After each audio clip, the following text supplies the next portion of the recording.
Hello, my miraculous friend, and welcome to another episode of the Magnify Your Miracles podcast. This is Reverend Frances Faden, and I'm so grateful to get to spend this time with you. And I'm so excited to share not only this book, The Demand Principle, which I'm so excited to talk about, but to also let you know that next week you will have the opportunity to hear an interview with the author, Peggy McColl. I'm so excited. So because I'm so excited, let's go ahead and do what I love to do to help me calm down and help you calm down and help us both be really present. So take a few deep breaths with me. As always, if you're driving, please keep your eyes open, but keep your focus on your breath. And just become aware of your breath going in and out. Letting go of whatever happened before you tuned in, whatever might be happening afterwards, and just come deeply into the now. Really preparing your body, mind, and spirit to receive this bit of inspiration today. Knowing that whatever it is that you need to hear is going to be exactly what you hear. So let's take one more deep breath in gratitude. And we can begin. Okay, my miraculous friend. What if I could tell you that there is a handbook to magnify your miracles? What if I told you that book was already written, and I'm holding it in my hand here, and it is this book called The Demand Principle, Your Invisible Guide to Easily Manifest Anything by New York Times bestselling author Peggy McColl.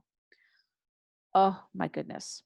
So this is Peggy's latest book, and if you don't know her, she is a New York Times bestselling author. She is really so good at explaining the law of attraction and the universal laws. She has worked with Bob Proctor, and she has helped so many people also become New York Times bestsellers. She's worked with Wayne Dyer. She's worked with Marianne Williamson. Most of the authors on Hay House call her when they want their book to be #1. So she knows what she's doing. She knows what she's doing as a writer and as a publisher, but she knows what she's doing as a practitioner of the universal principles. So this is her latest book, and I will share with you, my friend, if you only got one book this year and you wanted to learn how to radically change your life, this would be the book I recommend. Do you know why? Because Peggy is so generous that along with the book, she gives you so many free bonuses to help you learn how to implement this. So first of all, the book itself is like less than $10, I believe, if you get it on Amazon. And I'm going to include a link in the show notes where you can go and sign up and you can purchase the book. And once you do, and you've purchased your paperback copy, you take your order number and you can go to this page and you can access all of these bonuses. So there's the book, The Demand Principle, and then when you buy it, one of the bonuses is you get the ebook version, so you can start reading it right away. You get the audio book version of it, my friends, included, which means you can start listening to it right away. You get a demand card that you can download that will help you write down your demand. And there's also this incredible online course on money paradigms. She wants you to help you break through your old money paradigms. That is included. She also gives you a way to track what you're doing every day so that you can stay on top of reaching your goals. And then there's also a meditation called the Calm and Creative Meditation. So that's 1, 2, 3, 4, 5, 6 bonuses, plus the book, which is like less than $10. I forget how much it actually is, but it's less than $10. So the first thing I want to share with you is this idea. You might be saying, well, Reverend Frances, demanding, that seems kind of pushy. What about that? And let me give you her definition of a demand. So let's start there. All right, so on page number 22 of the book, she says, to a demand, the definition is, it's a noun, it's an insistent and peremptory request made as if by right. An insistent and peremptory request made as if by right. And then she goes on to say, demand is such a misunderstood word. It is a request in which you ask for what you want, knowing the outcome you desire will happen without question or further discussion, as if it is already done. There is nothing outrageous about that. So this book is broken up into these beautiful 3 sections, part 1, part 2, part 3. And you may have heard this saying before by Napoleon Hill. Napoleon Hill, who wrote the book, Think and Grow Rich. Whatever the mind of man can conceive and believe, it can achieve. And so guess how this book is laid out? Part 1, conceive. Part 2, believe. Part 3, achieve. So if you've ever wondered, like, well, that sounds great, Napoleon Hill, but how do I do that? Peggy has broken this down into helping you to conceive of it. What is it that you would really love? What is it that's kind of getting in the way of you believing that you can have it? Give yourself permission to have that big dream. And then once you identify that, once you can conceive of it, how do you build faith? How do you let yourself start working with the law of cause and effect? And then part 3 is the achieve. How do you actually achieve it? How do you go from believing to achieving? She talks about repetition being so important, knowing that you're worthy of it, moving past the fear and all of that. So like I said, this is a handbook. It is a manual to really help you to manifest whatever it is that you're wanting in your life. So I'm going to share a few things with you. Okay, let me just find where I have this here in the book, because I wanted to make sure I was giving you examples from the book. So here is on page 32. There is no limit to what you can demand within the laws of nature. The same level of energy to manifest $100,000 can manifest $250,000 or $1 million. It's confirmed by Napoleon Hill in his book, Think and Grow Rich, when he declared, no more effort is required to aim high in life, to demand abundance and prosperity, than is required to accept misery and poverty. Now, if you are a highly sensitive person like myself, if you are a spiritual entrepreneur, you might be having some uncomfortable feelings right now. You might be being like, whoa, demand, this sounds kind of pushy. Is this kind of greedy? Like, pay attention to what's coming up for you, because this is your resistance to receiving whatever it is that you want. But I will share with you that Paramhansa Yogananda, the great Indian master who came from India to America to help people bring together the spirituality and the depth of wisdom of the East with the efficiency and the resourcefulness of the West. Bring those two things together and you become unstoppable. He has a book where he calls his prayers prayer demands. So before you start thinking, is this spiritual, what Reverend Francis is talking about? Is that really, like, what is she saying here? This sounds a little bit like, I don't know what. Maybe it sounds a little bit too, like, pushy. No, this is about using your energy, focusing your energy, and demanding. It's who are you demanding it of? You're demanding it of yourself. You're not throwing a tantrum and demanding this of God. God has already given you everything that you could ever need. Our job is to cultivate the gifts that we have and to cultivate our beliefs and our belief in these laws. Everything is already here. It's our job to bring these things forth. So one of the things I love about what she says in here is when you, here it is. So on page 51, she says, when you make demands of yourself, the benefit isn't what you'll get. The benefit is who you become in the process. I want you to think about that. When you make a demand of yourself, and it's yourself, it's your higher self, the benefit isn't what you'll get. Of course, you'll get those things, but that's not the benefit. The benefit is who you become in the process. So think about that.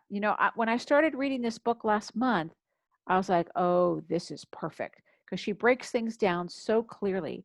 And I thought, what do I really want to get from this book? Do I want to get a certain level of income? Sure, that would be nice. Do I want to have a certain level of success in my business? Sure, that would be great. Awesome. Do I want to have a certain level of fitness in my life and in my body? Absolutely. Do I want to improve my connection with spirit? 100%. But what I was really after is I'm demanding of myself that I know without a shadow of a doubt that I am going to become a person who reaches her goals every time. I want to have that same level of certainty in myself that I have with spirit, that I have with my clients. I can see it so easily for other people. But when it comes down to me, sometimes I can feel a little wobbly.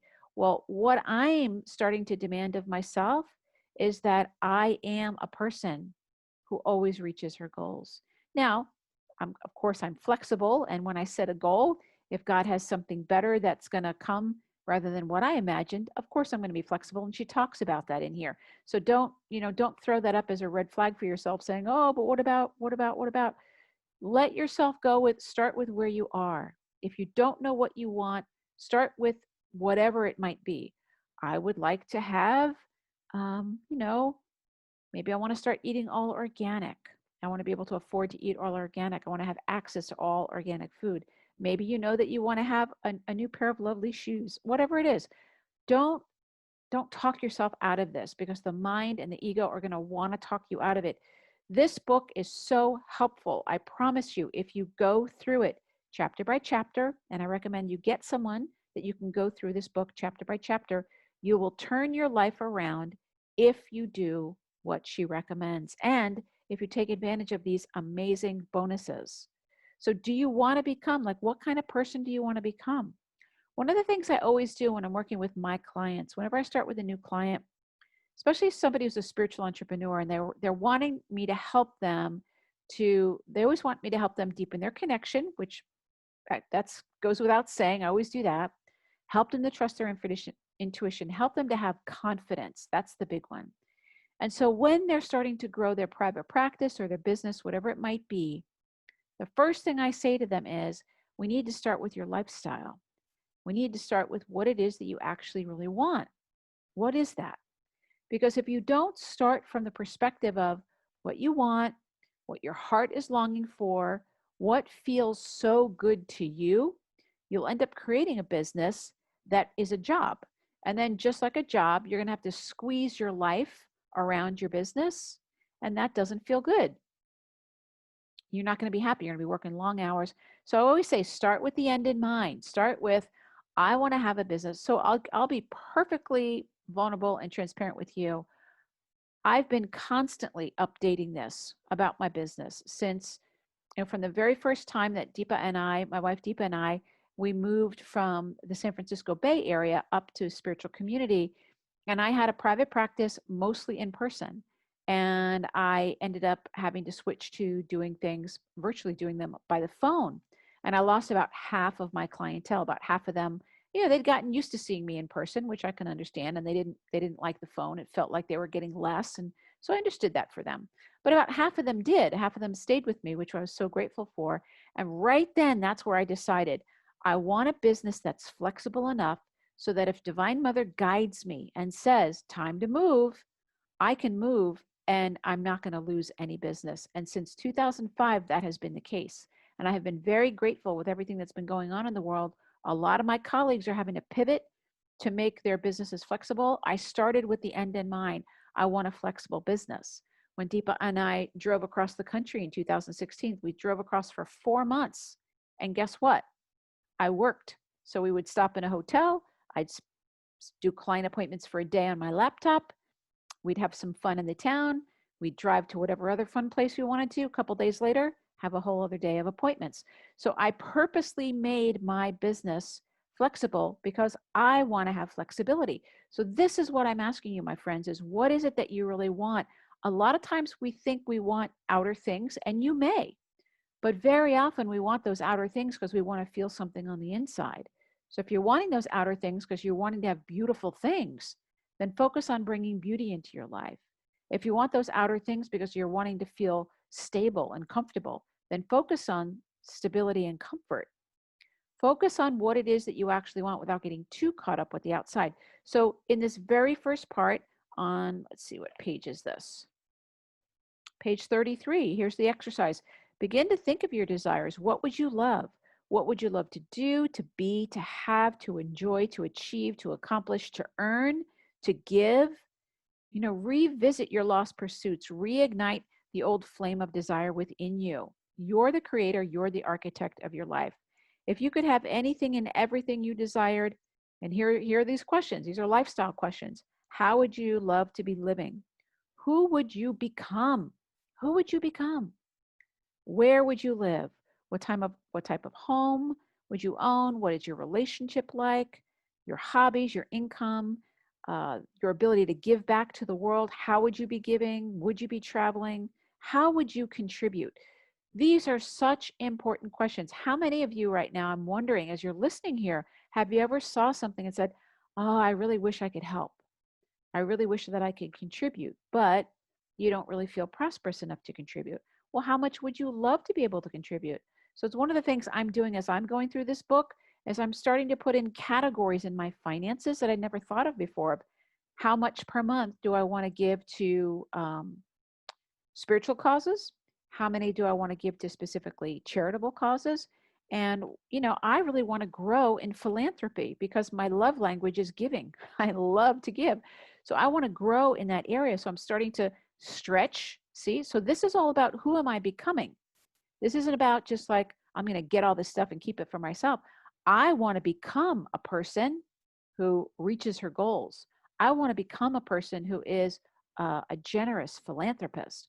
I want to become a person who is a prolific content creator, who is writing books and creating webinars. I want to be somebody that is a force for good on the planet.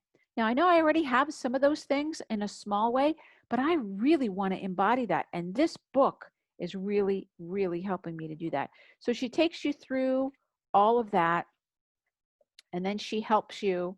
And I have to say, Peggy McColl is one of the most generous authors out there because she is all about helping you, helping you. So I'm going to put some other things that you can connect with her about in the show notes, because she also has Monday through Friday, she has her morning manifestation video that she has on YouTube. And I'll show you where you can find out about that, because she's all about helping you to be inspired. And her whole thing is have fun with it. Have fun with it. This shouldn't feel like work. This should feel fun. And if it doesn't feel fun, then it's not really going to work for you. So the last part is about, I wanted to share this with you and then I'll wrap up. So, and this is about achieving. So now we're talking about changing your behavior. And chapter 10, page 114 says, repetition is the key. So she talks about the 3 phases of changing a behavior. Chances are you will initially fall in love with the idea of incorporating these new daily disciplines in your life, but you may experience challenges. So let's look at things from a bird's eye view to eliminate those challenges. 1, the infatuation stage. In this first phase, you want to change in your life so much that you begin it with enthusiasm. Have you ever had that happen? Like, I'm going to change my spending habits. I'm going to change my diet, whatever it might be. I'm going to write that book. And that's phase 1, which I love. And then phase 2, she calls reality check. In the second phase, reality sets in, which I'm going to say resistance is what sets in. It's not really reality. It'll soon become clear that your old way of doing things is changing, and your paradigm, your old way of doing things, the things that you believe, they don't want you to change. It will fight and struggle with you at every turn to regain and retain control. So you'll have to persevere and assert power over it in order to slay the beast. Perseverance, determination, and willpower with a focus to realize the changes you desire to experience in your life will be the weapons in your arsenal to move on to the final phase. This is where the demand principle will really allow you to shine. So before I get into the third phase, I'm just going to say, to me, this is the resistance phase. So this happens in nature and it's normal. I don't want to call it reality. I'd rather call it resistance, because the grooves in your brain, your old way of doing it, these are habits and they're entrenched. And so whenever you start to move in that direction, all kinds of things can happen. And all it's doing is it's trying to get you to stop. So as long as you know that, you don't have to fight against it. You can just recognize it and be like, oh, it's getting this up. So have you ever had this happen to you where like you set an intention that you are going to stop using credit cards, and then your car breaks down and it needs a new transmission and it's $1,000 and you don't have $1,000, but you have $1,000 on your credit card. That's a perfect example. It's like, well, what are you going to do? People like to say that you're being tested by the universe, which I think is a bunch of baloney. I don't think you're being tested by the universe. I think your own subconscious mind is playing the script that's imprinted there.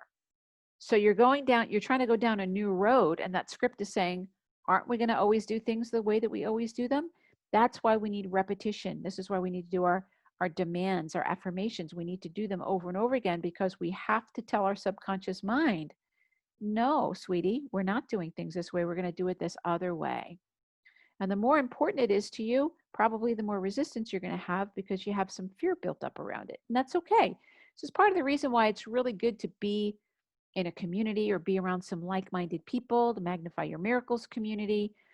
I'll be telling you about the membership that is going to be opening in the next couple of weeks. So why it's important to have like-minded people, because probably the people that are in your life are going to keep reinforcing that you can't change. And then this third phase is what she calls second nature. In this third and final phase, your new habit will be formed. Performing it will seem so commonplace, so natural, you won't even think about it. You'll just do it. The reason why so many people fail is because they never get to this all-important third stage. They didn't activate the power of the demand principle, and they allowed their desire to fade.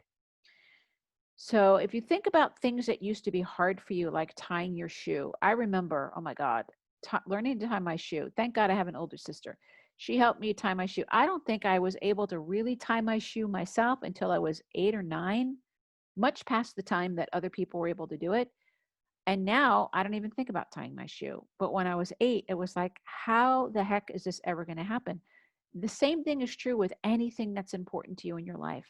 Growing your business, having a healthy relationship, having a healthy body, writing your book, becoming a best-selling author, growing your private practice. Right now, it feels like how you felt when you were trying to tie that shoe. Like, how does this happen? I see other people doing it. Why can't I do it?